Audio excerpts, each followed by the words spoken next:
morning, gang. Dr. Sean here. Thank you so much for joining me in the Winner's Circle. Happy Monday.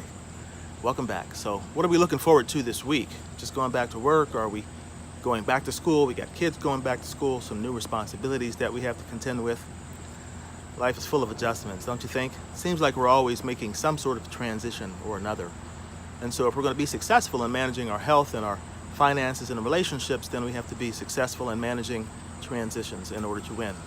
Fortunately, my daily work reminds me all the time that we have to be very mindful of new things that are happening in our bodies, new things that are happening in our environments, and also in our social sphere, because none of us wants to have our health a function of all of these things. And so it's awesome if we can have our health outcomes and our life outcomes to be a function of our choices rather than being a function of everything else that's going around us. A very common scenario to illustrate this is that when we make a diagnosis of diabetes many times, it's not because a person has necessarily changed their eating habits and now they're eating things that are more complex carbohydrates than they were used to before.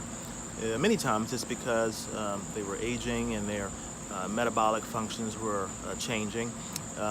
Their lifestyle and their eating style has remained the same.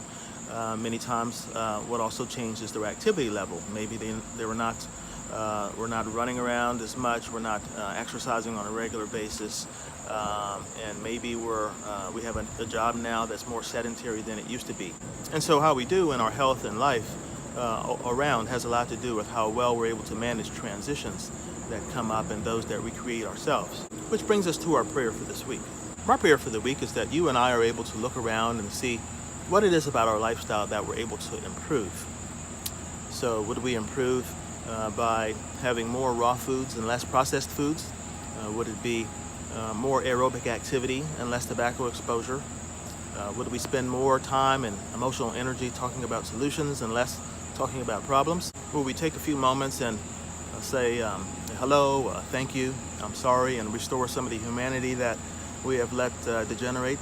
I mean, let's face it, as much as we may really want to, we're not going to be able to stop a lot of these changes that are happening that are out of our control. I mean, some of them are out of our control, but some things are within the realm of our control.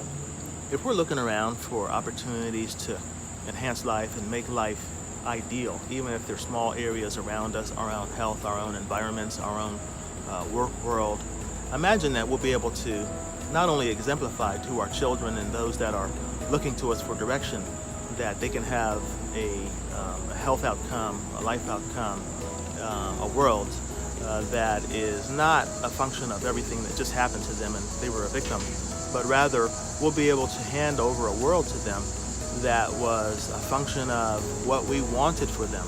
How amazing would that be? And with that, I wish you a week of health, love, happiness, and health. Keep winning. And when you win, don't forget to celebrate life's victories. Take care, guys.